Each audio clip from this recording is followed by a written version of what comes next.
Yes, here we go. Hello, hello, everyone. Welcome to Elevated Talk. And today I have a pleasure to make an introduction for an Ayurvedic doctor that will help us to increase our health and to be prepared for the summertime. And I'm so glad to make an introduction. Jeff, you are welcome. Thank you for responding to our invitation. And please, I'm gonna let you make a short introduction about yourself, what you are doing, and how about your professional path, a little bit, what you do, and why you are here to share with us some resources that can help lawyers. All right, well, thanks for inviting me. So my name's Jeff Perlman, and I am an Ayurvedic doctor, and I'm a clinical herbalist. I'm also a yoga therapist, and do all of the Ayurvedic body working and therapies in my practice. I first when I went to college, I was first trained as a nutritionist, and then went off to the Cordon Bleu in France and became a professional chef, or studied to be a chef, and worked as a professional chef for 15 years. So I have a lot of the basis of in holistic medicine is that you start with the root cause, which is really, or the root of our health, which is our health, what we ingest. So I had a lot of experience doing that professionally before having an injury and then some health issues that drove me to becoming to getting a degree in holistic medicine and herbology. I chose Ayurveda because I originally was very attracted to yoga because of an injury I had. It was something really helped me to recover. And once I started learning about yoga, I understood that the oldest known medical system known to man is the sister science of yoga. Both of these were first documented around 6,800 years ago in the original documents of India. And where yoga is considered to be a physical practice, yoga really is used for balancing our mind. That's the main definition of it. And the Ayurveda is which you would think is the physical side of it, is more mental, is more of this physical side, meaning that both of these practices are based in the 5 elements in the universe, which are ether, air, fire, water, and earth, and they connect to the senses, the 5 senses. And this is how, in holistic terms and in ancient medicine, how you treated illness and so forth and so on. Mm-hmm. So that's the basis of what I do. Ayurveda is considered to be the original medical science of all medicines known in the world, and that's a fact. And what we do is we look to the root cause of an illness instead of looking to the symptoms. We, of course, consider the symptoms when treating. Like, for instance, in our case, in our conversation, we're going to do the webinar on stress and anxiety. So how can you use, not necessarily, we're not going to do yoga poses, or maybe there are a few yoga poses that can be done in your office or sitting in a chair, just like we are right now. But there's other things that can be done for balancing stress, for balancing anxiety, which includes breathing exercises. There's marma therapy, which is pressure points in the body that we can, which I'm going to demonstrate when we do our webinar. And meditation practices. All of these things can be done. Those are the things we're going to cover in the webinar, but Ayurveda really starts with our digestion, the foods that we choose. And the most important thing in the beginning of Ayurveda is that you understand what your constitution is. The constitution means the balance of the doshas. And and during the webinar, I'll explain this more, but those 5 elements that make up the universe and make up nature also make us up. And these 5 elements make up 3 biological energies in the body. Basically, one is the air energy, one is the fire energy, and one is the water energy. And these energies, depending on the percentages that we each have, and we're all different, makes us who we are physically, mentally, emotionally, and spiritually. And So, every day those energy basically they are changing. I mean, each person has something more about one energy, more, and every day it's changing, right? So the flow of well, the energy. yeah, I mean, that's the holistic part of this is that, so for instance, you first want to understand what your constitution is. That doesn't change, Yeah, right? How much air, how much fire, how much water. So once you understand that, then what happens for all of us is that as we might change our location in the world, or as the seasons change, or as what we eat, because all foods also have these same energies. So if you're eating something, if you're more of a hot person in nature, it's more complicated than this, but if you're more of a hot natured person and you're eating too much hot food or doing too many hot uh, activities, you can increase the heat in your body and makes you out of balance in that area. So so yes, when you increase the heat you increase inflammations, and from there starts yes, everything. Yeah, anger, uh, anger. if you increase too much air quality, right, you can increase insomnia, anxiety, fear, worry, so these 3, as these doshas, and many people know the words vata, pitta, and kapha. I mean, those are kind of well known. You first understand what your nature is, but then besides the food and seasons, the other thing that can drive us out of balance is emotional or mental disharmony, right? So if you're involved in a relationship you're not happy in, or maybe a job you're not happy with, you might start doing things that could drive you out of balance. Meaning, let's say if you drank too much, or there's many things that can Yeah, do that to us. I have a question, because it's interesting how you switch from being nutrition and becoming a chef, and after becoming a yoga teacher. It's very interesting. And when I first get in touch with Ayurveda, I used to go to a cooking school for Ayurvedic, you know, recipes, and we learned to do some soups. I mean, the soup it's based of the Ayurveda. But what was interesting for me, it was I learned there that we have to eat in the beginning the sweets and after the food. And for me was, why? How come I eat the dessert in the beginning and after to eat the sweets? Well, so the reason for that, I'm curious what cooking school you went to. I used to teach Ayurvedic cooking there's in Santa Monica. That's where my clinic is. There's a cooking school down there, I was in and Austria, that Europe, in Austria. oh, in Europe. Yeah, yeah. So to answer your question, so this might sound complicated, but this is part of understanding about Ayurveda, is that there are 6 tastes in food: sweet, sour, salty, pungent, bitter, and astringent.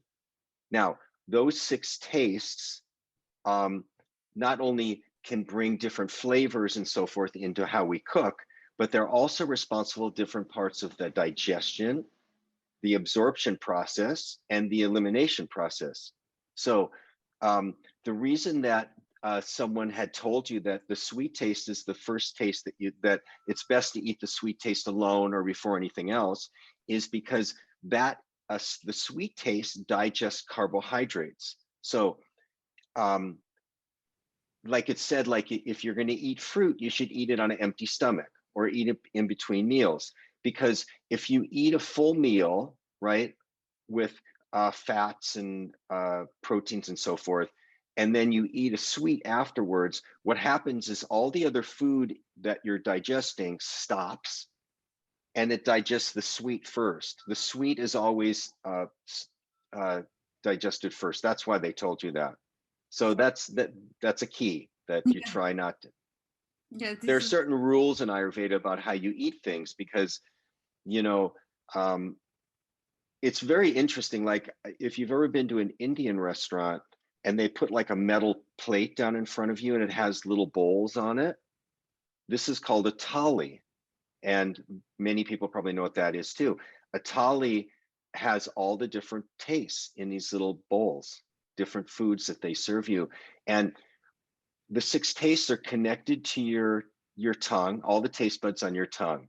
So when you eat a taste, it connects to that taste bud and then it moves to the area of the digestion, according to Ayurveda. So So it's when you like, eat a whole, yeah, huh? it's like I guess it's like a stimulator for the nervous system, also how to receive the food and how to start processing the digestion already, right? Yeah. Well, each place in your digestion, whether it's the mouth or it's the upper stomach or the lower stomach, or then you come to the small intestine, which is broken down into three areas.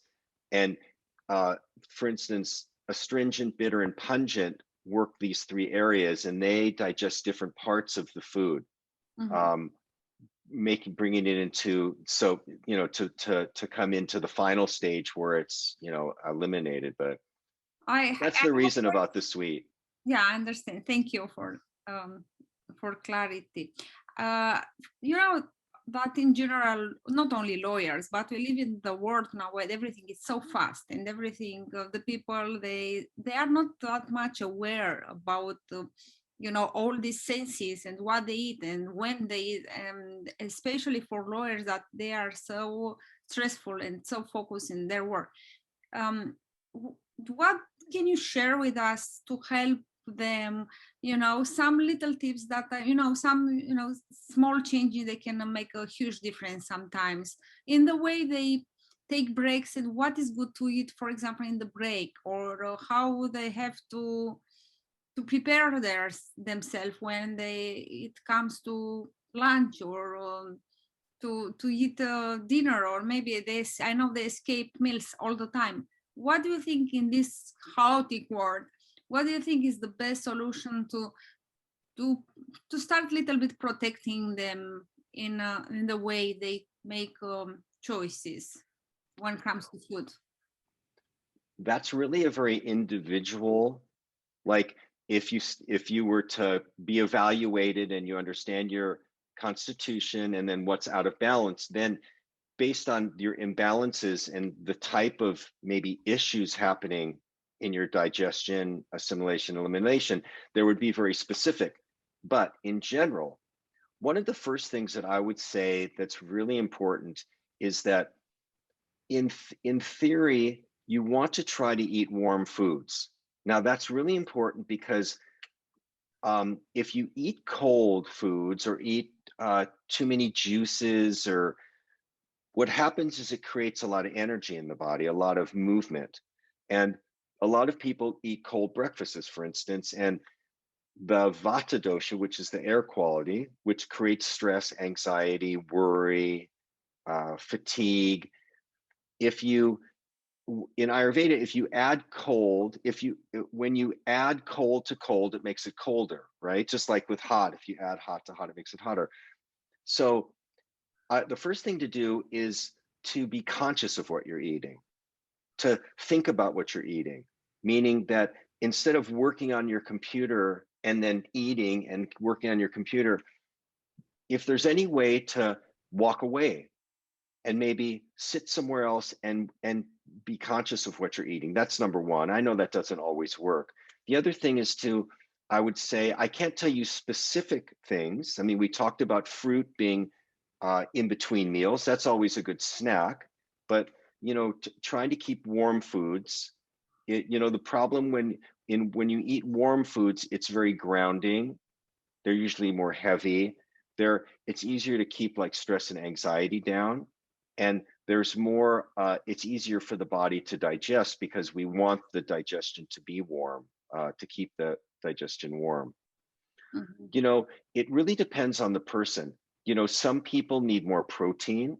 Like some people could have maybe some peeled nuts, right, as a snack. Um, it's kind of an individual. It's more of an individual thing. I know a lot of lawyers probably are sitting in offices and they're having food delivered and they're sitting at their desk and they're just eating because they're under deadlines. Yeah. But I can't tell you the importance for everyone. If you could give yourself 20 minutes, get up, maybe even walk outside and notice that you're in nature of some sort, and then eat and just concentrate on what you're eating. Yeah. That kind of thing helps a lot. I know that sounds maybe impossible sometimes to do, but For lawyers especially, I was impressed when I first went to Japan, and I noticed that, and somebody told me that it's kind of prohibition to eat while you are walking. And I saw on the last time all the people, they were sitting and eating and taking space and time for their meal. And yeah, they told me it's here is not good. Is we are not allowed to walk, and I mean, no, not allowed. It's part of the culture, eating and sitting, not walking. Because I know in America many many, I saw people on the street eating and being in a hurry, and I think it's better not to eat instead of going. it's like sitting in, like working in front of your computer and eating.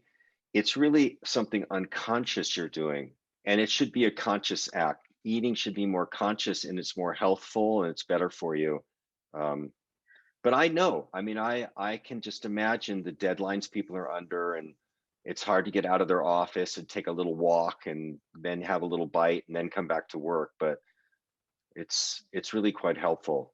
So I think this is important, first of all, to be organized and to be aware, and to have in your mind where I'm gonna have lunch, and always to have something kind of hot or warm food, and where what I'm gonna eat between breaks. Let's eat some nuts or something healthy or fruits, but to be really aware and about the benefits of these choices.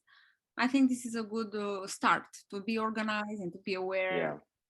And The other thing is that I don't know how many, I mean, in the old days, all the lawyers were in those office buildings. I mean, I think that today a lot of people work from home. I don't know, but in general, I know that when I've worked in offices that, if you're feeling rushed and you walk into like a lunchroom or a little area, and, there's candy bars and cookies and, kind of things that aren't the best things to eat, that what you're saying is very correct. That if you could plan your meals for the day, what you're planning on doing, even if you don't bring them from home, but it can be dangerous being in an office. I know, because I used to work in an office, and there's all kinds of yes, I danger. know.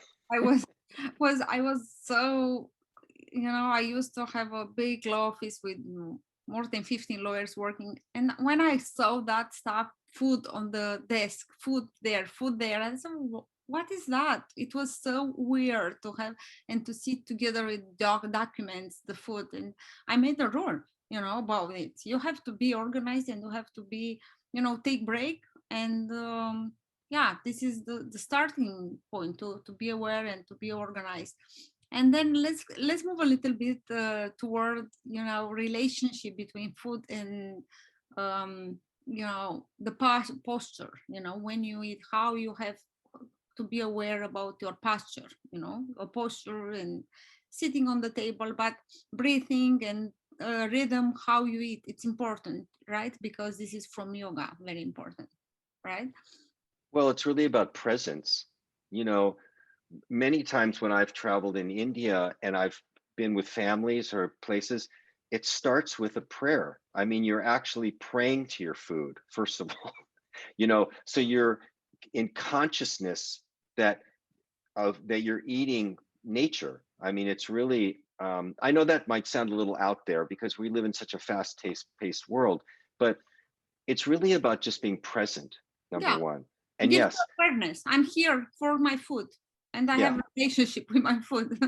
yeah. And then you don't necessarily overeat, and there's a lot of things that go on too. But yes, your posture is correct also. I mean, what you were saying, there is a sense of presence that's nice to have around food. Hmm. You What? know, it, Yeah. Go ahead. Now about, I mean, after you finish the meal, you start with the prayer. When you finish the meal, how you finish? I remember when I was in India and they teach us some like diamond pose after eating and to digest the food. This was very interesting to me. Yeah. A lot of people, like I tend to take a walk after dinner. Not a long walk, but I go out and I take a little walk. And again, without the ear pods, without the phone, it's all of this plays such a big part. That even more important is, we're all so overly connected to iPhones and computers, and there's all this information coming at you all the time that this creates imbalance, right? More imbalance in your mind, in your life, and so forth. So it's really important to try to be grounded. It's very important, Yeah, especially for lawyers, because lawyers are, I mean, not to generalize, but they're more of probably a fire energy. They're more have focus. They have to be, there has to be a sense of organization, and that kind of, I'm that way too. I'm not a lawyer, of course, but I'm a very organized, focused person. And that personality can overdo, meaning that yes, you have a certain amount of work to do, but you can overdo it, right? By not taking care of yourself, which a lot of people experience. I know. I mean, I used to be like this. It was the short path toward the burnout because Yeah, of burnout. Because when you are too much focused on the external world and you forget about your internal world, it's what happens, yeah. And this is what I like about Ayurveda. I like this holistic approach and this connection, and also yoga, of course, bring a lot of resources. And I think it's brilliant what you do, connecting this nutrition and yoga and Ayurveda. I've studied all this separate, but I it's part of the lifestyle. Finally, when you go into this word and knowledge, in the beginning is gonna take some time, to integrate in your life, but after it's lifestyle. I think the people, and especially after this pandemic period, it's what the education has to take place. The wellness and well-being, it must be a must, in our daily lifestyle. So you know the other thing is that, one thing that's so amazing about about Ayurveda is that there's no right or wrong. There's no bad. Every day, if you have, when you're kind of in a more of a spiritual condition, which are what you're talking about, you can make goals for yourself. And maybe you don't do every one of them each day, but let's say your goal is that you're going to meditate for 10 minutes tomorrow morning. Very simple meditation, where you're actually making contact with yourself and the higher power, and maybe you go through maybe you do that and you plan your food. So, oh, I'm going to order lunch from this place, but I'm not going to get, a hamburger and French fries. I'm going to get some. So you can make little intentions for yourself. Not everyone has to be vegetarian. All these things people think about yoga, you know, uh, it's it doesn't, extreme. Yeah, it's not. it, well, it can be extreme. Yeah. I mean, there's a lot of, um, there's a lot of rules, initially in Ayurveda, because it's such an old science. But, when you bring it into the 21st century, it's that you make little goals for yourself that help you be more spiritual, be more balanced, be more focused for yourself. Like you said, with maybe a little yoga practice. So, Yeah. like at the webinar, I'm going to introduce a few little things. It's not food. It's hard to do, to talk about all the food stuff, but Yeah, it's, I agree what you say. And I think when you start doing this um, short small goals, your self-esteem is going to be increasing because you have a small satisfaction, you did something for yourself. And this is that your confidence, your self-esteem is going to arise suddenly because you are committed.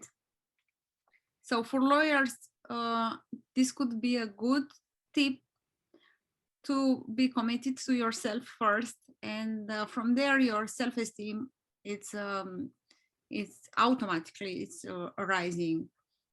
So small goals for big results. Yeah. Yeah. Yeah.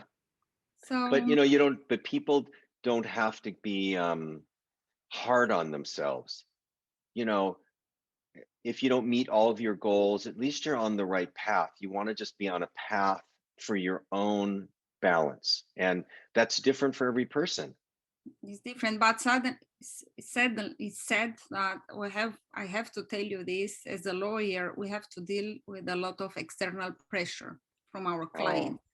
And this is what I teach always lawyers about putting boundaries and about and this grounding. It's important because when you are grounded in your, you know, in yourself, from there you are able to put boundaries and to be assertive and not being aggressive.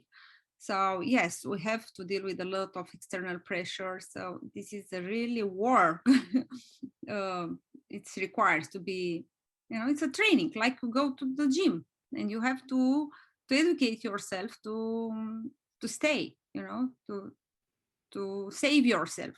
I like to say this, to save yourself from the professional marathon, because it's all about that. yeah. Yeah.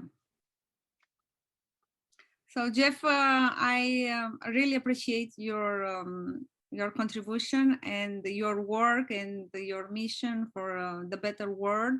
And I hope you know, this is could be.